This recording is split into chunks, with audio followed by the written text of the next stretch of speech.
Hi learners, good noon. It is our fourth day of our class learning spoken English while sitting at home. आज ये class हमारा fundamental of speech से ही है। हमने fundamental of speech को continuously पढ़ा है। फर्स्ट डे भी पढ़ा, सेकंड डे भी पढ़ा, थर्ड डे भी, and now it is the fourth day we have to study here verbs again. मैंने अपने लास्ट क्लास में आप लोगों को बताया था कि verbs या verb ये जो चैप्टर है थोड़ा सा बढ़ा जाएगा. This is not going to be clear today also. ये आज भी खत्म नहीं हो पाएगा. One more day we'll discuss it. अभी हम लोग केवल ब्रश अप कर रहे हैं तब इतना टाइम लग रहा. जब हम लोग इसे डीप में जाकर पढ़ेंगे तो एक एक कॉन्सेप्ट को पढ़ने में बहुत डीप पढ़ेंगे तो it will take 2 days 3 days और मोर, मे बी 7 days, तब जाके हमारा ये क्लियर होगा. Let's start verbs. Last class में मैंने verbs के यूजेस के हिसाब से बताया था. verbs के टाइप्स, ऑक्सिलरीज, ऑक्सिलरी में भी मैंने दो बताया था, प्रिंसिपल ऑक्सिलरी और मोडाल्स ऑक्सिलरी. साथ ही साथ मैंने एक और बताया था मेन verbs. आज हम लोग पढ़ेंगे मेन verbs में दो होते हैं. यहां पे देखते हैं finite verbs and non finite verbs. Finite verbs किसे बोलते हैं एंड नॉन फाइनाइट verbs किसे बोलते हैं? फाइनाइट verbs उसे बोलते हैं, ऐसे verbs फाइनाइट verbs कहलाते हैं जो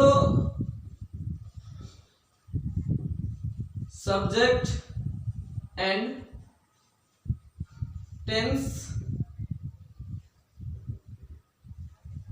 के अकॉर्डिंग चेंज हो जाते हैं. फिर से देखिए अब डेफिनेशन. फाइनाइट verbs कौन है? फाइनाइट verbs ऐसे verbs हैं जो सब्जेक्ट और टेंस के अकॉर्डिंग चेंज होते हैं. तो पहला एग्जांपल हम इसका देखते हैं. He goes to Patna. Present indefinite का सेंटेंस है ये. ही गोज टू पटना, वह पटना जाता है. हमने सब्जेक्ट को चेंज किया. देखिए पहले दे गो टू पटना. अब हमने जैसे सब्जेक्ट को चेंज किया, ये वर्ब देखिए ये चेंज हो गया. गोज से क्या हो गया? गो. मींस सब्जेक्ट को चेंज करने से वर्ब चेंज हो जाता है. ऐसे verbs क्या कहलाते हैं? Finite verbs. दूसरा मैंने कहा था टेंस के अकॉर्डिंग भी चेंज होते हैं. चलिए टेंस के अकॉर्डिंग चेंज करते हैं. अभी होता था he goes to पटना, वह पटना जाता है. अब हमने लिखा he went to पटना, वह पटना गया. अभी सब्जेक्ट वही है, बस टेंस बदल गया. तो टेंस बदलने के साथ verb भी बदल गया. go से क्या हो गया? वेंट हो गया. गोज से क्या हो गया? वेंट. हम यहाँ पे दे वेंट टू पटना. ऐसे verbs जो सब्जेक्ट और टेंस के अकॉर्डिंग, सब्जेक्ट मींस नंबर भी समझ सकते हैं हम लोग, singular number and plural numbers. Subject और टेंस के अकॉर्डिंग जो verbs चेंज हो जाते हैं उन्हें कहते हैं फाइनाइट verbs. क्या कहते हैं उन्हें? Finite verbs. इसका एक और डेफिनेशन है समझने के लिए. इनका अपना एक सब्जेक्ट होता है. मींस गो का क्या है? अपना एक सब्जेक्ट है ही. गोज का अपना सब्जेक्ट है ही. गो का अपना सब्जेक्ट है दे. वेंट का अपना सब्जेक्ट है ही. वेंट का अपना सब्जेक्ट है दे. मींस फाइनाइट वर्ब का अपना एक सब्जेक्ट होता है. फाइनाइट वर्ब्स का अपना एक सब्जेक्ट होता है. लिख लेते हैं हम इसको. ये की पॉइंट्स है जो हम जरूर लिखेंगे.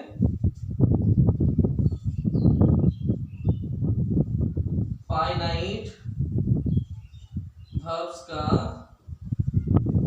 अपना सब्जेक्ट होता है. अभी आप देखिए, ब्रश अप कर लीजिए fast. Finite verbs and non finite verbs आज हम लोग पढ़ रहे हैं. फाइनाइट verbs किसे कहते हैं? जो सब्जेक्ट एंड टेंस के अकॉर्डिंग चेंज हो जाते हैं. फाइनाइट verbs कहलाते हैं. फाइनाइट verbs का अपना सब्जेक्ट होता है. अब यहाँ पे आपको सारा कुछ देखने को मिल रहा है. He goes to पटना, वह पटना जाता है. प्रेजेंट इंडेफिनिट का सेंटेंस है ये. को चेंज किया, लिखा दे, अब गोज क्या हो गया, गो हो गया, दे गो टू पटना। हमने टेंस को ही चेंज कर लिया, प्रेजेंट इंडेफिनिट को पास्ट इंडेफिनिट कर लिया, सब्जेक्ट अभी वही है ही।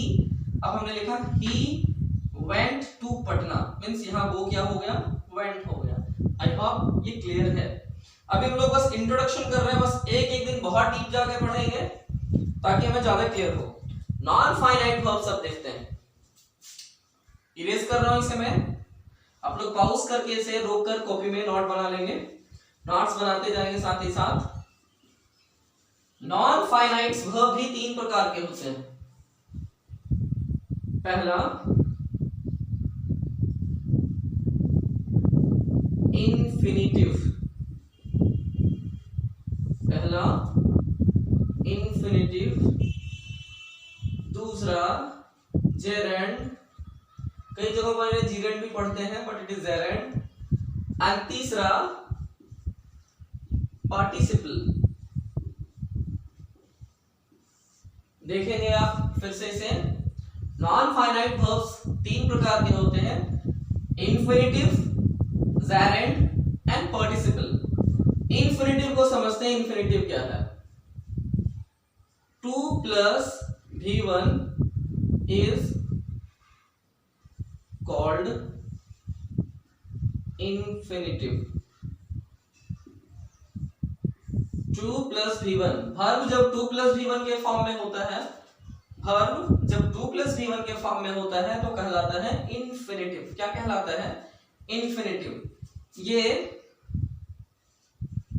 सब्जेक्ट और ऑब्जेक्ट के रूप में वाक्य में प्रयोग किए जाते हैं।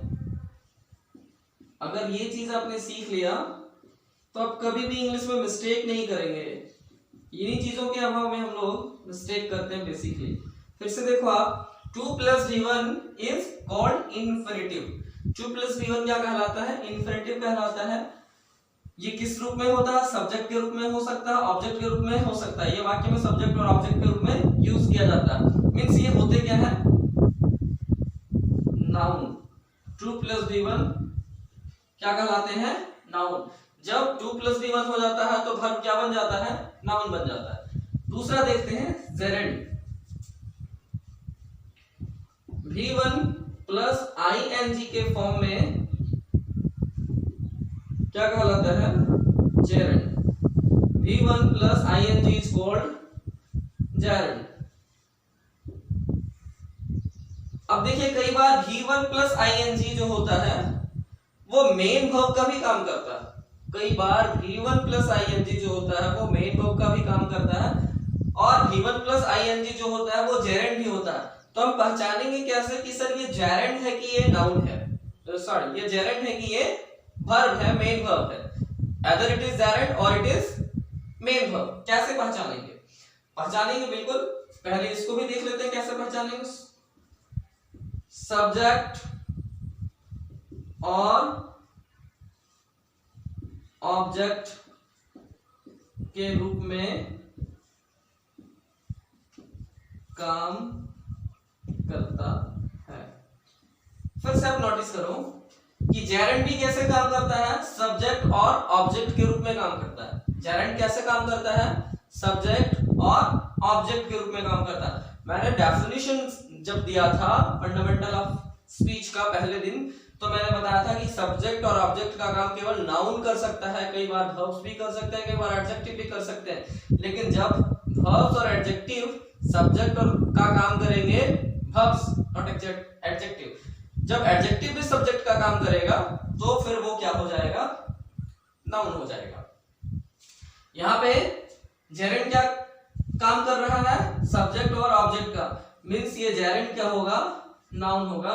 ऐसे भी जेरेंड का नाम है, यहां पे लिख लेते हैं क्रियावाचक संज्ञा। इसको देख लीजिए, जेरेंड क्या काम करता है, सब्जेक्ट और ऑब्जेक्ट का काम करता है सेंटेंस में। जेरेंड सेंटेंस में किसका काम करता है, सब्जेक्ट और ऑब्जेक्ट का। जेरेंड का फॉर्म क्या है, V1 प्लस ing। आपको ये फॉर्म ही सीखना है। इन्फिनेटिव का फॉर्म क्या है 2 प्लस V1, जेरेंड का फॉर्म क्या है V1 प्लस ing। अब हमने थर्ड फॉर्म को देखना है। पार्टिसिपल क्या है, पार्टिसिपल भी 3 होता है, प्रेजेंट पार्टिसिपल, शॉर्ट में लिखता हूं, पास्ट पार्टिसिपल और परफेक्ट पार्टिसिपल। इन चीजों को समझना बेहद जरूरी है। चलिए मैं इसे मिटा लेता हूं ताकि मैं फिर से इसे लिख सकूं।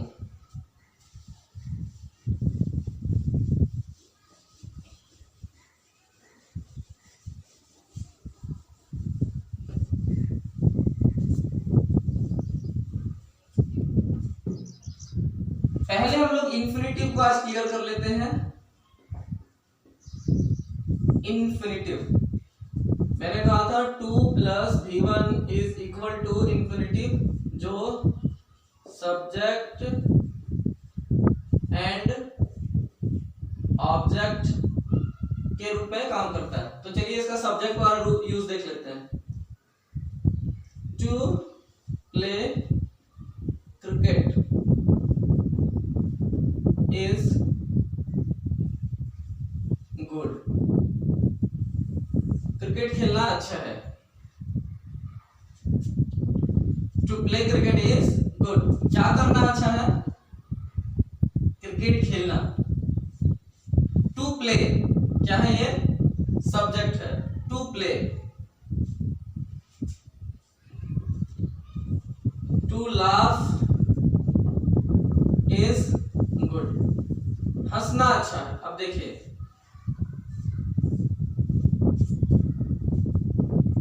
क्या काम कर रहा है, ये सब्जेक्ट का काम कर रहा है। ये क्या काम कर रहा है, सब्जेक्ट का काम कर रहा है। नोटिस करते चलेंगे कि क्या हो रहा है। अब ऑब्जेक्ट के रूप में देख लेते हैं। He wants to dance। He wants, यहां क्या है, he सब्जेक्ट है, ये क्या है, wants मेन वर्ब है, to dance क्या है, ऑब्जेक्ट है। खेलना क्या है, क्रिकेट खेलना। हम क्रिकेट हटा भी देंगे तो भी बाकी सही। खेलना अच्छा है, हंसना अच्छा है। अब दूसरा सेंटेंस में हमने क्या लिया है, he wants to dance। वह नाचना चाहता है। क्या चाहता है, वह डांस करना चाहता है। डांस करना क्या है, ऑब्जेक्ट है। क्यों, ये सब्जेक्ट है, ये मेन वर्ब है, और मेन वर्ब का इफेक्ट किस पे हो रहा है, डांस पे हो रहा है। तो ऑब्जेक्ट किसे कहते हैं, जिस पर क्रिया का इफेक्ट हो, क्रिया का प्रभाव जिस पे पड़ता है उसे हम ऑब्जेक्ट कहते हैं, रिसीवर। तो ये ऑब्जेक्ट है। You see here the examples are showing that 2 plus V1 is playing a role of subject and 2 plus V1 is playing a role of object. 2 plus V1 is playing role of subject as well as role of object. I hope it is clear.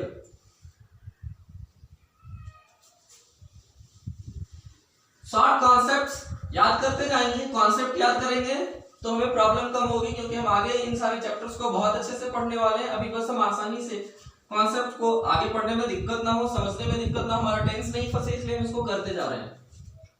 अब आती है बारी gerund की। Gerund को समझते हैं। मैंने gerund का फॉर्म बताया था V1 प्लस ing।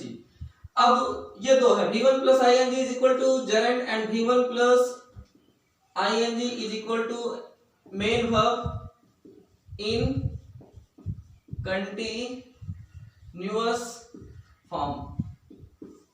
इसको बहुत खास तौर पर ध्यान में रखिए कि V1 प्लस ing जेरेंड कब होगा और V1 plus ing continuous form में मेन वर्ब का काम कब करेगा। तो चलिए हम पहले मेन वर्ब के रूप में देख लेते हैं, फिर जेरेंड को तुरंत समझ लेंगे। I am going to Patna. मैंने पीछे भी पटना का एग्जाम्पल लिया था, इट्स ओके। आई सब्जेक्ट है, एम हेल्पिंग वर्ब है, गोइंग मेन वर्ब है।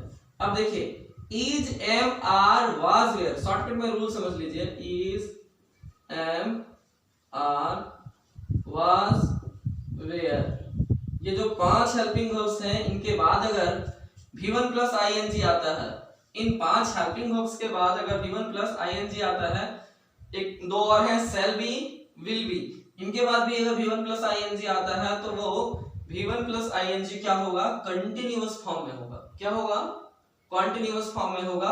दैट मींस वो मुख्य क्रिया का काम करेगा। क्यों करेगा मुख्य क्रिया का काम, क्योंकि सहायक क्रिया के ठीक बाद क्या आता है, मुख्य क्रिया। Main verb comes just after the helping verbs, यही डेफिनेशन है। Main verb comes just after the helping verb। Main verb कब आता है, सहायक क्रिया के बाद आता है, हेल्पिंग वर्ब के बाद आता है। आप यहाँ पे देखो मेन वर्ब क्या है, ये मेन वर्ब है और ये हेल्पिंग वर्ब है। हेल्पिंग वर्ब एम, इसके बाद आ रहा है गोइंग। दूसरा एग्जांपल देखते हैं, you are learning English.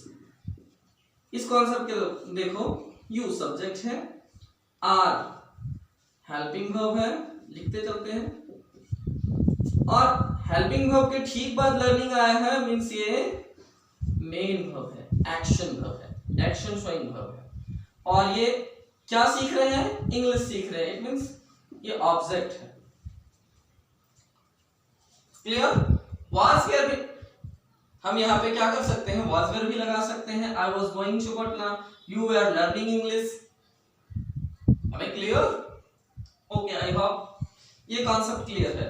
V1 plus ing का पहला यूज आपने बचपन से जो पढ़ा है वो यही पढ़ा है। V1 plus ing is equal to continuous. V1 plus ing is equal to continuous, whether it is present continuous और इट इज पास्ट कॉन्टिन्यूअस। आज हम कुछ नया पढ़ रहे हैं। आज हम पढ़ रहे हैं V1 plus ing is equal to noun. आज हम क्या पढ़ रहे हैं, V1 plus ing is equal to noun, means gerund. अब नाउन है तो सब्जेक्ट भी है और ऑब्जेक्ट भी है, तो पहले हम सब्जेक्ट के रूप में देखते हैं। Walking is good for health. Let's see the example here. Walking V1 plus ing and इसके पहले कोई हेल्पिंग वर्ब नहीं है। V1 plus ing means walking, walk plus ing is equal to walking, इसके पहले कोई हेल्पिंग वर्ब नहीं है, तो ये क्या है, अब ये जेरेंड है। अब ये जेरेंड है। अब ये क्या हो गया, टहलना। स्वास्थ्य के लिए अच्छा है। अब देखो V1 plus ing is equal to gerund, ये यहाँ पे अब सब्जेक्ट का हेल्पिंग वर्ब है, यहाँ पे इज। गुड क्या है, एडजेक्टिव है। फॉर क्या है, प्रीपोजिशन है। हेल्थ क्या है, ऑब्जेक्ट है। ये सब्जेक्ट है और ये ऑब्जेक्ट है। यू सी, सब्जेक्ट के रूप में काम कर रहा है V1 प्लस ing। दूसरा देखते हैं, reading novels is my hobby। Reading में भी क्या है, V1 plus ing, read plus ing। अब यहाँ पे रीडिंग भी जो है ये भी काम कर रहा है जेरेंड का, सब्जेक्ट का काम कर रहा। पढ़ना, क्या पढ़ना भाई, नॉवेल्स पढ़ना। नॉवेल्स में होता है उपन्यास। उपन्यास पढ़ना मेरी हॉबी का मतलब होता है शौक या आदत, पसंद भी। मेरा शौक है उपन्यास पढ़ना, मेरा शौक है, मेरी आदत है। मेरी आदत बहुत बेहतरीन यहाँ पे सूट कर रही, मेरी आदत है, मेरी पसंद है, इन द सेंस। तो अब आप देख पा रहे हो कि V1 प्लस ing कैसे काम कर रहा, सब्जेक्ट के रूप में काम कर रहा। तो V1 प्लस ing सब्जेक्ट के रूप में जब काम करेगा तब आप क्या समझ जाओगे कि ये मेन वर्ब नहीं है। अगर आपको कोई कंफ्यूज करने की कोशिश करे 9, 10, 11, 12 यहाँ तक कि आपके कॉम्पिटिटिव एग्जाम्स में ऐसे क्वेश्चन आते हैं कि find out the main verb, walking is good for health. Find out the main verb, walking is good for health. Student क्या करते हैं, क्विकली इसको टिक कर देते हैं। वॉकिंग को मेन वर्ब के रूप में मैंने पहले ही दिन जब पढ़ाया था, वर्ब तभी बताया था कि कई बार ऑक्सिलरी वर्ब ही मेन वर्ब का काम करते हैं। तो walking is good for health में मेन वर्ब ये है, जो हेल्पिंग वर्ब है वो यहाँ पर क्या है, मेन वर्ब है। आप हेल्पिंग वर्ब इसे बोल रहे हो, मैं हेल्पिंग वर्ब इसे बोल रहा हूं, लेकिन इस वाक्य के लिए ये क्या है, मेन वर्ब है। बस ये आपको समझना है, जो मैंने अपने पिछले कॉन्सेप्ट में, पिछले लेसन में, पिछले क्लास में क्लियर किया था। तो यहाँ पे ये वॉकिंग जो है किसी भी एंगल से मेन वर्ब नहीं है, रीडिंग किसी भी एंगल से मेन वर्ब नहीं है। मेन वर्ब के लिए क्या होता है, एक्शन शोइंग वर्ड होना चाहिए। इसमें कोई एक्शन है ही नहीं, क्रियावाचक संज्ञा है। ये क्या है, क्रियावाचक संज्ञा। एक्शन तो है, क्रिया तो है, लेकिन संज्ञा के रूप में। कैसी क्रिया है ये, संज्ञा के रूप में। अब दो एग्जांपल्स हमने यहाँ पे सब्जेक्ट के रूप में देख लिया, दो एग्जांपल हम यहाँ पे ऑब्जेक्ट के रूप में देखेंगे। ऑब्जेक्ट किसको बोलते हैं, जिसको एक्शन इफेक्ट करे। तो देखिए एक्शन इफेक्ट कर, he loves playing, he loves playing. He subject है, लव्स क्या है, मेन वर्ब है, प्लेइंग क्या है, ऑब्जेक्ट है। ही लव्स प्लेइंग, उसे क्या करना पसंद है, खेलना पसंद है। अब play plus ING, V1 plus ING हो गया, V4 ना हो गया, ये क्या हो गया, जेरेंड हो गया। मेन वर्ब ना हो करके ये क्या हो गया, ऑब्जेक्ट, नाउन हो गया। यहाँ पे ऑब्जेक्ट कौन बन सकता है, नाउन और प्रोनाउन बन सकता है। तो ये क्या है, ऑब्जेक्ट है, नाउन है। दूसरा देखते हैं, योर ब्रदर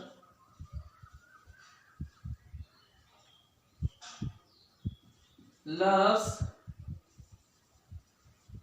dancing, और लंबा कर सकते हैं, यही समझ सकते हैं। Your brother loves dancing, loves dancing, loves का मतलब पसंद करना। आपके भैया, आपके भाई पसंद करते हैं क्या, डांसिंग। आपके भाई क्या पसंद करते हैं, डांसिंग। डांसिंग क्या है, ऑब्जेक्ट है। कुछ और एग्जांपल देखते हैं।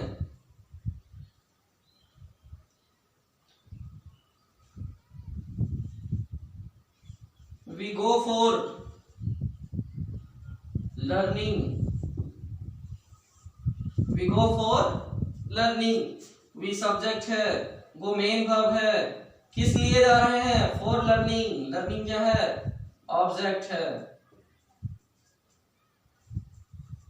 for आप जानते हो प्रीपोजिशन है, मैंने for को इसलिए भी टच नहीं किया क्योंकि हमने प्रीपोजिशन को नहीं पढ़ा था। आई होप ये कॉन्सेप्ट आपका क्लियर हो गया है। जेरेंड किस फॉर्म में काम करता है, सेंटेंस में नाउन के फॉर्म में काम करता है, और नाउन में भी किस फॉर्म में काम करता है, सब्जेक्ट और ऑब्जेक्ट के रूप में काम करता है। अब हमारा एक बच गया है पार्टिसिपल।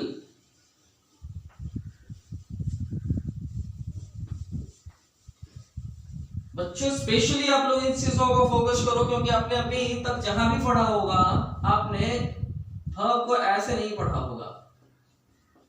ये चीजें आती जरूर हैं, सर पढ़ाते हैं but not very clearly.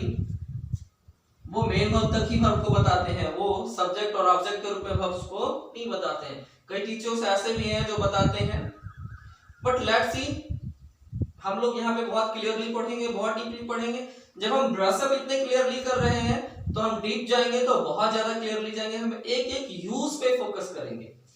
Participle मैंने बताया था 3 प्रकार के होते हैं, present participle, past participle and perfect participle. Present participle का मतलब यही होता है, V1 plus ing is equal to present participle. V1 plus ing means present participle. Sleeping child is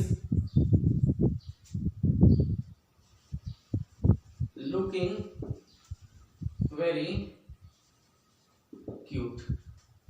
अब देखो, इसको समझने के लिए पहले आपको ये समझना पड़ेगा कि पार्टिसिपल काम किस रूप में करता है। तो पार्टिसिपल काम करता है एडजेक्टिव का सेंटेंस में। Participle works as an adjective in the sentence. How does ये participle work?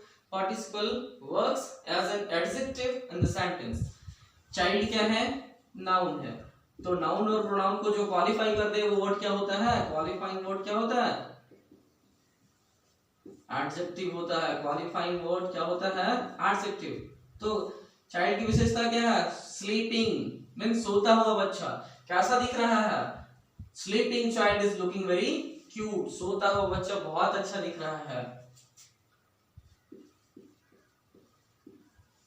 Burning topic is कोविड-19। कौन सी टॉपिक? ये टॉपिक नाउन है। टॉपिक की विशेषता क्या है? बर्निंग। बर्निंग क्या हो गया? एडजेक्टिव। V1 प्लस ING किस फॉर्म में काम कर रहा है? V1 प्लस ING किस फॉर्म में काम कर रहा है? V4 के फॉर्म में काम कर रहा है। और V4 कैसा काम कर रहा है? यहाँ पर जेरेंट का काम कर रहा है? नहीं काम कर रहा है। ये कौन सा काम कर रहा है? ये काम कर रहा है एडजेक्टिव का। कौन सा काम कर रहा है ये? एडजेक्टिव का। जब नाउन को क्वालिफाई कर दे तो कौन सा काम करेगा? नाउन को क्वालिफाई कर दे तो कौन सा काम करेगा? एडजेक्टिव का काम करेगा। कुछ और देख लेते हैं। ही साव, ये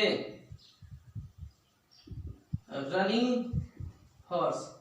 यहां पे भी देखो आप, ही सब्जेक्ट है, साव मेन वर्ब है, ये आर्टिकल है, रनिंग हॉर्स की क्वालिटी है। हॉर्स नाउन है जो ऑब्जेक्ट फॉर्म में है। रनिंग उसकी क्वालिटी बता रहा है, मींस क्वालिफाई कर रहा है उसे क्वालिफाइंग वर्ड है, मींस क्या है ये? एडजेक्टिव है। तो क्या हो गया? ये पार्टिसिपल हो गया। V1 प्लस ING किस रूप में काम करता है? मुख्य क्रिया का काम करता है कंटिन्यूअस में। ये चीजें ना आप नोट कर लो, तीन चीज को आप नोट कर लो, फिर आप कभी भी फंसने वाले नहीं हो। You're not gonna trouble in English, especially in V1 plus ING. V1 plus ING इसका पहला यूज तो एक्शन के लिए ही है, नो डाउट। एक्शन किस फॉर्म में? कॉन्टिन्यूअस फॉर्म में, whether present continuous, past continuous और फ्यूचर कॉन्टिन्यूअस। दूसरा V1 प्लस ING ये काम करता है जेरेंट का, मीन्स नाउन का, मीन्स सब्जेक्ट एंड ऑब्जेक्ट का। तीसरा देख लेते हैं V1 plus ING work as an adjective. कैसे? पार्टिसिपल का काम करता है। Participle means as an adjective. ये तीनों पॉइंट आप याद रख लो। एडजेक्टिव कब होगा? जब नाउन और प्रोनाउन को क्वालिफाई करेगा। जेरेंट कब होगा? जब खुद ही नाउन बन जाएगा, सब्जेक्ट या ऑब्जेक्ट बन जाएगा। एक्शन कब होगा? जब एक्शन शोइंग वर्ब के रूप में यूज होगा। तो नॉन फाइनाइट्स हमने देख लिया। आज हमने नॉन फाइनाइट्स को देख लिया। थोड़ा सा ये टॉपिक लंबा हो रहा है, वो बहुत लंबा नहीं करूंगा मैं, बस थोड़ा सा। प्रेजेंट पार्टिसिपल देख लिया हमने। चल में ये टॉपिक है काफी लंबे, कितना भी शॉर्ट करूं बहुत शॉर्ट नहीं होता। दूसरा है पास्ट पार्टिसिपल। पास्ट पार्टिसिपल का मतलब होता है V3।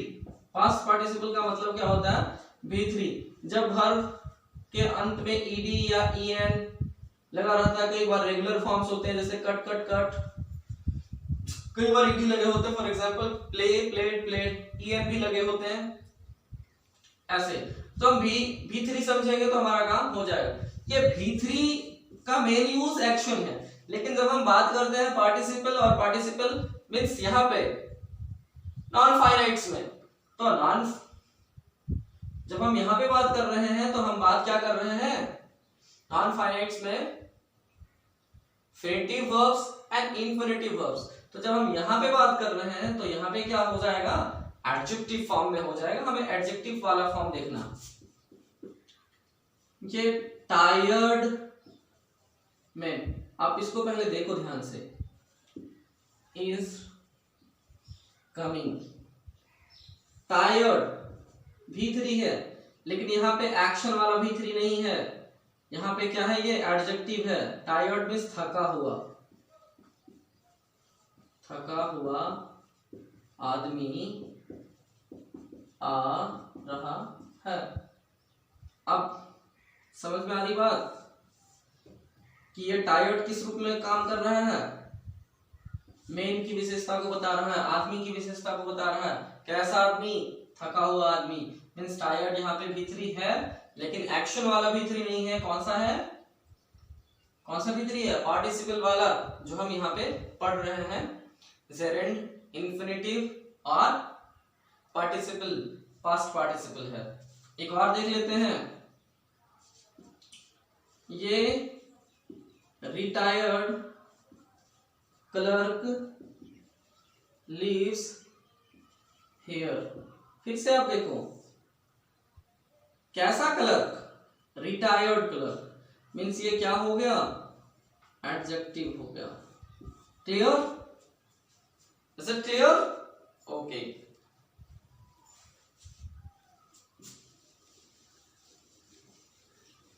V3 के रूप में भी काम करता है, एक्शन के रूप में भी काम करता है। चलिए हम एक्शन वाला भी देख लेते हैं। Ram has gone. राम जा चुका है। यहां पे गॉन क्या है? एक्शन है।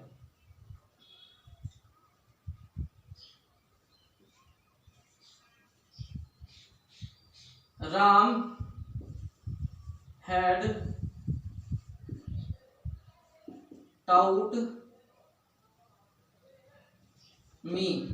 Ram had taught me. Ram ने मुझे पढ़ाया है। यहाँ पे गॉन, टाउट, V3 होने के बावजूद ये कैसे V3 है? मेन वर्ब वाले V3 हैं। लेकिन हमने पहले जो V3 पढ़ा वो कैसे V3 थे? वो पार्टिसिपल वाले V3 थे, जो एडजेक्टिव के रूप में काम कर रहे थे, और ये एक्शन के रूप में काम कर रहे हैं। परफेक्ट पार्टिसिपल, प्रेजेंट पार्टिसिपल पढ़ा, पास्ट पार्टिसिपल पढ़ा, अब परफेक्ट पार्टिसिपल पढ़ रहे हैं। परफेक्ट पार्टिसिपल, इसको ध्यान दो। हैविंग प्लस V3, मतलब HAVING, हैविंग प्लस V3 लगाते हैं। Having scene her, I left for Giridih. उसे देखकर मैं गिरिडीह के लिए निकल गया। Having scene, having taken breakfast, my mother कुक्स lunch. नाश्ता करके मेरी माँ दोपहर का भोजन पकाती है।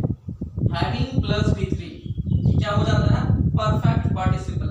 Having scene, having taken, having gone, ये सारे वर्ड्स किस रूप में यूज किए जाते हैं? परफेक्ट पार्टिसिपल के रूप में। आई होप आज आपने क्लियर कर लिया है जेरेंड, इंफिनिटिव और पार्टिसिपल को। Means finite verbs and non finite verbs में अब आपको कहीं भी कोई प्रॉब्लम नहीं होगी। अब आप वर्ब्स को देखोगे तो देखते ही झट से समझ जाओगे कि ये फाइनाइट वर्ब्स हैं कि नॉन फाइनाइट वर्ब्स हैं। हम इन्हें नट से एक बार फिर से समझते हैं। फाइनाइट वर्ब्स वो होते हैं जो सब्जेक्ट और टेंस के अकॉर्डिंग बदल जाते हैं। सब्जेक्ट और टेंस के अकॉर्डिंग बदल जाते हैं, वो फाइनाइट वर्ब्स कहलाते हैं। और ऐसे वर्ब्स जो सब्जेक्ट और टेंस के अकॉर्डिंग नहीं बदलते हैं वो नॉन फाइनाइट वर्ब्स कहलाते हैं। फाइनाइट वर्ब्स के अपने सब्जेक्ट होते हैं, नॉन फाइनाइट वर्ब्स के अपने सब्जेक्ट नहीं होते हैं। फाइनाइट वर्ब्स सिंगुलर और प्लूरल के अकॉर्डिंग भी काम करते हैं। नॉन फाइनाइट वर्ब्स को नंबर से कोई मतलब नहीं होता है। नॉन फाइनाइट वर्ब्स खुद सब्जेक्ट का काम करते हैं, वे ऑब्जेक्ट का भी काम करते हैं। नॉन फाइनाइट वर्ब्स नाउन और एडजेक्टिव इन दोनों फॉर्म में काम करते हैं। Thank you, stay home, stay safe, keep watching, keep learning my channel and keep sharing it. Thank you.